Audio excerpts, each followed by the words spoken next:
So I'm going to be talking about the new FNAF book that just came out. Fazbear Frights #4, The Step Closer. The first story, you know, the main character. I don't know if I want to spoil it. That's the thing. I'll just say my general things first, and then I'll spoil after. But yeah, first story made me sad because, it did that, and then I think Final Destination happened. That's basically Final Destination. He got Final Destination, basically. The second story was kind of nice because, the character gets basically redemption, right? Like obviously being scared into being a better person isn't the right way to do it necessarily, but the fact that it came out as a net positive, I think, is good enough. The third story was sad, interesting. It was sad but happy. It had a sad happy ending. I very much liked that. I think that was probably my favorite one. And the epilogue for the continuation of that story of the Stitch Wraith is very interesting. And I can't wait to see how that goes because there's more books, so it's not just going to end in the next story or the next book. So that's going to be interesting. So I guess I'll talk about story one more now because I have thoughts. So it was Pete. Pete got Final Destination by Foxy, basically. It's just kind of weird because he just gets progressively more hard. Obviously, like how that stuff's happening. There's the rhythm of him losing the arm or the eye. And then, towards the end, it's like, oh, something's going to happen good. And then he gets hit by a car. It's just like, dude, why did that have to happen? That made my heart, skip a beat for a second. I was just so sad. Because, he was making things up with his brother. Yeah, it's Chuck. Pete and Chuck. They make up.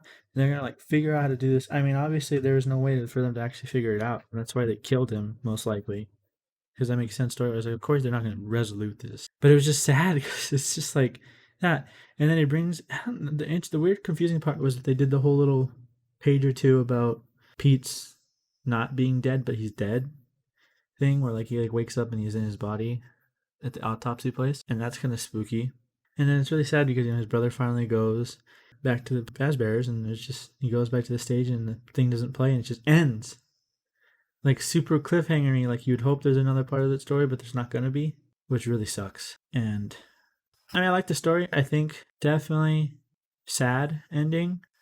That's the bad ending kind of way for that story, how it ended. But thankfully, I think that's the saddest story in this one, because the other two are pretty more positive. Talking about the second one, what is it called again? The Dance With Me.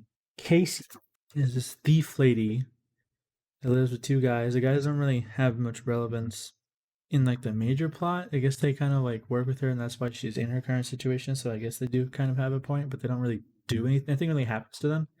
They kind of just exist. She talks about them a little bit, and they disappear. It was interesting. I was thinking that it was gonna have another bad ending because right off the bat of the first story, I was like, okay, Laura's gonna get closer to her, and she's gonna kill her or something. And thankfully, that doesn't end up happening. She gets super lucky, and basically Ballora is just fear tripping her into being a better person. And through the magic of luck or something, she basically gets to redeem herself fully.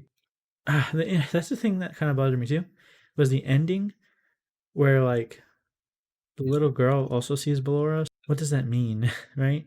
Do the glasses only work for females? Could be, right? Because the two guys are guys, and the only person that wears the glasses in the story is the lady, the girls, Casey and the little girl. I think they say her name at the very end. Isabella, Casey and Isabella. I don't think those names have any lore relevance, right? It's is that a bad thing that she sees Ballora, or is it a good thing that the little kid sees Ballora? Because Ballora didn't actually attack Casey, right? She just kind of forced her to become better through guilt tripping. So I don't know if that was just what she saw. Maybe she did to see Ballora like the little girl did. Maybe she did to see Ballora like the little girl did, but because she was so guilty and wanted a better life, Ballora basically just was her guilty conscience mentally telling her to become better. That could be it, because otherwise it doesn't make sense, because Ballora could have killed her, but she didn't, right? So it's maybe that's what the reason is. Weird end to the story. I'm happy it ended that way though. She redeemed herself. She's obviously going to become better. Otherwise, Ballora will attack her or something. It's pretty good. The third story, God. At first, I wasn't really sure about third story. The coming home. God, coming home, dude. At first it was like, oh, this is worded weirdly, and it's kind of weird, and something's obviously not wrong. Like right off the bat, you could just tell.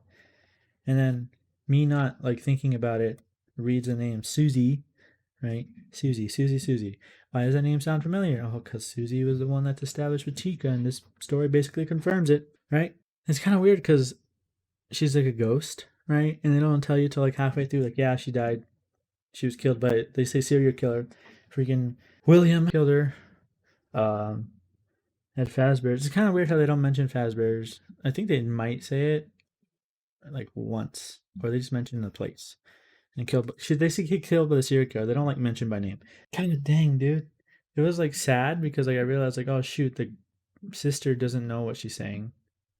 Can't hear her because she's a ghost. But she doesn't seem to understand why, and she doesn't understand until the very end. And then towards the end, it just starts ramping up. Like she's finally able to like contact her sister with the drawings, and it's just like, oh my god, this is gonna come to a showdown. And then like Chica showing up outside, and I was like, what does this mean? And it's because she's in this Chica suit. Her spirit's in the Chica suit. But at the very end, it's like, oh, you found it. Or they did the clash between Chica and the sister. Samantha? Yeah, it is Samantha. I was thinking Samantha. Anyway, yeah, the clash between Chica and Samantha. I don't really know exactly what happens there. Obviously, she can see Chica at the very end. So, some kind of spirit Chica and spirit Susie show up at the very end. And it's like, I'm thinking, this is either, there's only two ways for it to end. Either she doesn't make it in time and Susie like leaves forever and gets stuck there, or Samantha makes it in time. And god dang, at first I was like, they're gonna end it like that. They're gonna end it. Susie's not gonna get her doll back, and it's gonna be sad because her sister's gonna like have that on her for the rest of her life. But because they like reference that with the kid talking about his like uncle being dead and seeing him.